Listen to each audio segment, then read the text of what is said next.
قیامت سے پہلے آخری رمضان کیسا ہوگا؟ اگر رمضان میں یہ نشانی دیکھ لیں تو سمجھ جائیں کہ قیامت بہت قریب ہے۔ حضرت نعیم بن حمار رضی اللہ تعالیٰ عنہ سے روایت ہے کہ قیامت سے پہلے آخری رمضان سے پہلے جب امام مہدی علیہ السلام کا ظہور ہوگا تو آسمان سے پراسرار چیز سنائی دے گی، کچھ بہرے اور کچھ اندھے ہو جائیں گے۔ اگر تم یہ علامات پالو تو 1 سال کا رزق اپنے پاس اکٹھا کر لینا، کیونکہ اس کے بعد دنیا کے اندر جنگ اور بہت بڑے فتنے کا آغاز ہوگا۔ رسول اللہ صلی اللہ علیہ وآلہ وسلم نے یہ بھی فرمایا تھا کہ یہ آواز جمعے کے دن آدھے رمضان کے درمیان میں سنائی دے گی، اس کے بعد سورج گرہن کی روشنی دکھائی دے گی جس کا پتہ نہیں لگایا جا سکے گا کہ یہ آخر روشنی کہاں سے آ رہی ہے۔ اس روز وہی شخص محفوظ رہے گا جو کہ اللہ کے حضور سجدہ کرے گا اور اسے راضی کرے گا۔ یہ ہے ان تمام ویڈیوز کا لب لباب جو کہ سوشل میڈیا پر یا پھر انٹرنیٹ پر پچھلے 2 سال سے جنگل کی آگ کی طرح پھیلائی جا رہی ہے، اور ان تمام ویڈیوز کو ایک ایسی جھوٹی حدیث کی بنیاد پر کھڑا کیا گیا ہے جو کہ موجود ہی نہیں ہے۔ سب نے ایک دوسرے کے دیکھا دیکھی بس رمضان کے مہینے کے اندر اس ٹاپک کو ٹرینڈنگ دیکھتے ہوئے صرف ویوز کی خاطر جھوٹ پہنانا شروع کر دیا ہے۔ اب ان سب ویڈیوز کے اندر آپ کو ایک چیز کامن ملے گی کہ قیامت کی آخری نشانی کو ملا کر جو کہ مختلف احادیث مبارک سے مختلف نشانیوں کی صورت میں ثابت ہے، ان کے ساتھ ایک جھوٹی حدیث کو مکس کرنے کی کوشش کی گئی ہے،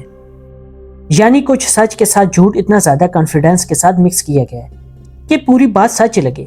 اور یہ وجہ ہے کہ کوئی بھی شخص ان میں سے آپ کو کوئی حوالہ یا کوئی اس حدیث کا ریفرنس نہیں دے گا۔ جھوٹی حدیث بنانا یعنی رسول اللہ صلی اللہ علیہ وآلہ وسلم کی ذات بابرکت کی طرف کوئی ایسی بات منسوخ کرنا جو کہ آپ صلی اللہ علیہ وآلہ وسلم نے فرمائی ہی نہیں۔ ایسے لوگوں کے بارے میں آپ صلی اللہ علیہ وآلہ وسلم نے خود یہ وحید سنائی کہ ایسے لوگ اپنا ٹھکانہ جہنم میں دیکھ لیں، اور جھوٹوں پر اللہ کی لعنت ہے۔ اب یہ انتہائی نازک معاملہ ہے، کوئی تاریخ نہیں ہے جس کے اندر آپ اپنی مرضی کے مطابق کچھ بھی شامل کر کے لوگوں کے ایمان اور عقیدوں کو خراب کریں۔ اور دوسرا ماشاءاللہ ہماری بھولی بھاری عوام جو بنا تحقیق کے ماشاءاللہ سبحان اللہ کہہ کے آگے بڑھ جاتی ہے۔ اب اس طرح کی حدیث زبانی کلامی سن کر اتنی زیادہ عام ہو جاتی ہے کہ لوگ انہیں اپنے عقیدے کا حصہ بنا لیتے ہیں۔ اور اگر کل ایسا ہوتا ہے کہ حدیث مبارک کے اندر بیان کیا گیا ریئل لائف کے اندر اگر کچھ نہیں ہوتا تو ظاہر سی بات ہے کہ لوگوں کا اس سے ایمان کمزور ہوگا، اور یہ ساری خرابی ان لوگوں کی وجہ سے پیدا ہوتی ہے جو کہ بس سنی سنائی باتیں بنا ذمہ داری کے آگے پھیلا دیتے ہیں۔ خاص طور پر قیامت کی نشانیوں کو اس مقصد کے لیے بہت زیادہ استعمال کیا جاتا ہے۔ طرح طرح کی من گھڑت روایات کے ذریعے عام مسلمانوں کے خوف اور جذبات کو استعمال کیا جاتا ہے۔ قیامت یعنی موت کے بعد دوبارہ انسان کو زندہ کرنا، انہیں قبر میں کھڑا کر دینا۔ دنیا کے تمام مسلمانوں کا اس پر یقین ہے، اور جو بھی شخص اس پر یقین نہیں رکھتا وہ کافر ہے۔ امام مہدی علیہ السلام کے ظہور سے بھی کسی کو کوئی انکار نہیں، یہ سب کچھ قرآن و حدیث سے ثابت ہے، لیکن اس کے ساتھ ساتھ مرضی سے اپنی کہانیاں جوڑ توڑ کر حدیث کے نام پر دین کے اندر شامل کرنا، جو کہ ہندوؤں نے اپنی وداس کے اندر، یہودیوں نے اپنی تورات کے اندر اور کرسچنز نے اپنی انجیل کے ساتھ کیا، یہ بڑا خطرناک معاملہ ہے۔ اب قرآن کریم کیونکہ قیامت تک کے لیے اللہ تعالیٰ کے وعدے کے مطابق محفوظ ہے تو ان لوگوں نے اب حدیثوں کا سہارا لینا شروع کر دیا ہے، احادیث مبارک کے مفہوم کے اندر اپنی مرضی کے مطلب نکالنا یا پھر خود سے حدیث مبارک کو بیان کرنا شروع کر دیا ہے۔ قیامت کے اصل دن کا صرف اللہ تعالیٰ کی ذات کے سوا کسی کو علم نہیں۔ اگر کوئی شخص یہ دعویٰ کرتا ہے تو اسے کہیں کہ پہلے اپنی موت کا وقت ہی بتا دے، قیامت تو اس کے لیے ابھی بہت دور ہے۔ اللہ کے رسول صلی اللہ علیہ وآلہ وسلم نے قیامت کی چھوٹی یعنی علامات صغریٰ اور علامات کبریٰ یعنی بڑی نشانیوں کو واضح طور پر اللہ کے حکم سے بیان کیا،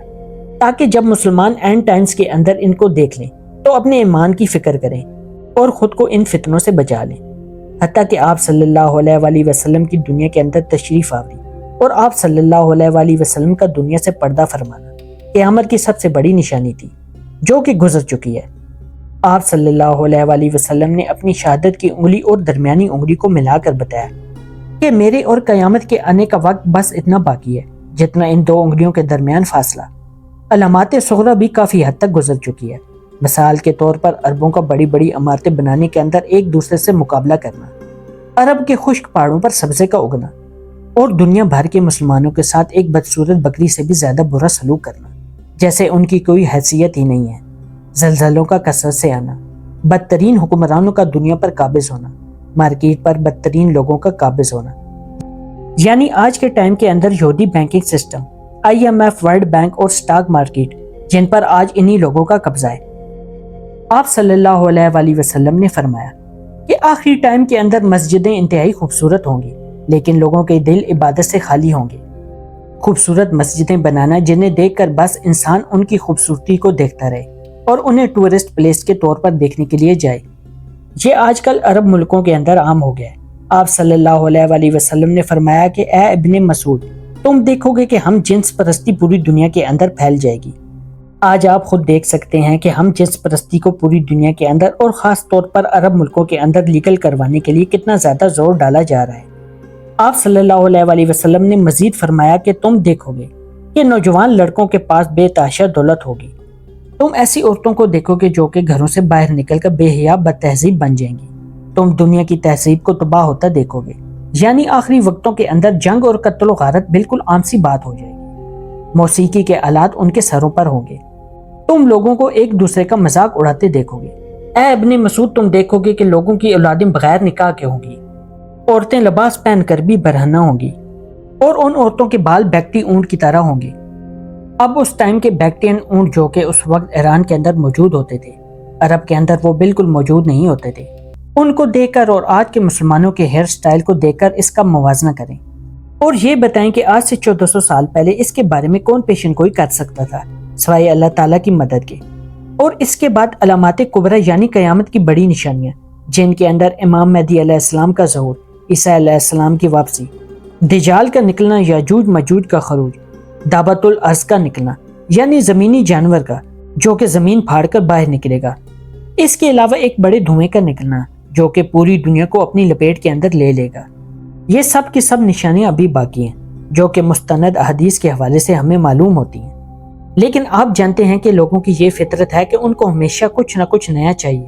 اور یہی چیز ہے جو کہ دین کے اندر یا پھر بدعت کا آغاز کرتی ہے، کیونکہ لوگ سنسنی اور خوف کو پسند کرتے ہیں اور سچی جھوٹی ہر بات پر بنا تحقیق کے اس پر یقین کر لیتے ہیں، کیونکہ قیامت سے پہلے آخری رمضان سے متعلق ہمیں اسلامی حوالوں کے اندر یا پھر احادیث مبارک کے اندر کوئی روایت نہیں ملتی۔ اب بہت سے لوگ اس بات پر اس لیے بھی یقین کر لیتے ہیں کہ بہت سارے لوگوں نے اس بات کو کہا ہے، تو میرا سوال یہ ہے کہ من گھڑت باتوں کو ثابت کرنے کا فارمولہ کیا یہی ہے کہ زیادہ لوگ اس جھوٹ کو پھیلا رہے ہیں تو ہم بھی سچ مان لیں؟ اور اگر آپ کے مطابق یہی فارمولہ ہے تو دنیا کے اندر تعداد کے اعتبار سے مسلمانوں سے زیادہ اس وقت بھی کرسچینز موجود ہیں، تو کیا آپ کو بھی عیسائیت اپنا لینی چاہیے؟ آج کا مسلمان علم دین سے کتنا دور ہے؟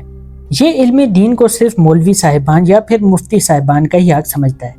انہی کی کہی ہوئی باتوں کو آخری دلیل سمجھتا ہے، حالانکہ یہ علماء یہود کا طریقہ تھا جو کہ دین کے ٹھیکیدار بنے ہوئے تھے اور ان کی بات کو حرف آخر مانا جاتا۔ اللہ تعالیٰ نے ایسے علماء کو علماء سو کہا ہے اور ان کے بارے میں کہا ہے کہ ان کی مثال دنیا کے کتوں جیسی ہے کہ وہ دین کے اندر بھی صرف اپنا دنیاوی فائدہ دیکھتے ہیں۔ قیامت پر نہ صرف دین ابراہیمی کے ماننے والے لوگ مذہبی طور پر یقین رکھتے ہیں، بلکہ آج کے سائنسدان بھی اس بات کا اقرار کرتے ہیں کہ یہ کائنات ہمیشہ کے لیے نہیں رہے گی۔ دراصل اس کے خاتمے کا ایک وقت طے ہے، ہمارا سورج بوڑھا ہو رہا ہے اور یہ کائنات ایک دھماکے کے ساتھ پھیل کر آخرکار واپس پلٹنا شروع ہو جائے گی، جیسا کہ قرآن کریم کے اندر بیان کیا گیا ہے کہ سورج چاند ستاروں کو قیامت کے دن لپیٹ دیا جائے گا۔ حیرت انگیز طور پر اگر ہم اس ورڈ یعنی لپیٹ دیا جائے گا کو سائنسی طور پر جج کرنے کی کوشش کریں تو لپیٹا ہمیشہ ایسی چیز کو جاتا ہے جو کہ فلیٹ یا پھر سیدھی ایک کپڑے کی طرح ہو۔ آج کی جدید سائنس ہمیں یہ بتاتی ہے کہ ہماری یہ سپیس ایک نہ نظر آنے والا فیبرک ہے جو کہ کپڑے کی طرح موجود ہے، جس کی وجہ سے گریوٹی موجود ہے، اور اس گریوٹی نے جو کہ نظر بھی نہیں آتی اور بالکل ایک ستون کی طرح تمام ستارے، سیارے، چاند، گلیکسی سب کو سنبھالے ہوئے، لیکن جب قیامت کے دن یہ کپڑا لپیٹ دیا جائے گا تو یہ کائنات بالکل فنا ہو جائے گی، اور اس کے بعد اللہ تعالیٰ دنیا کے تمام انسانوں کو دوبارہ قبروں سے نکال کر میدان محشر کے اندر اکٹھا کرے گا اور حساب کتاب کا آغاز ہوگا۔ اللہ تعالیٰ سے دعا ہے کہ وہ ہمیں عذاب قبر اور میدان محشر کی سختیوں سے بچائے، آمین۔ پیارے دوستو، یہ تھی ہماری آج کی ویڈیو۔ اگلی ویڈیو آنے تک کے لیے اجازت دیں، اپنا بہت سارا خیال رکھیے گا۔ اللہ حافظ۔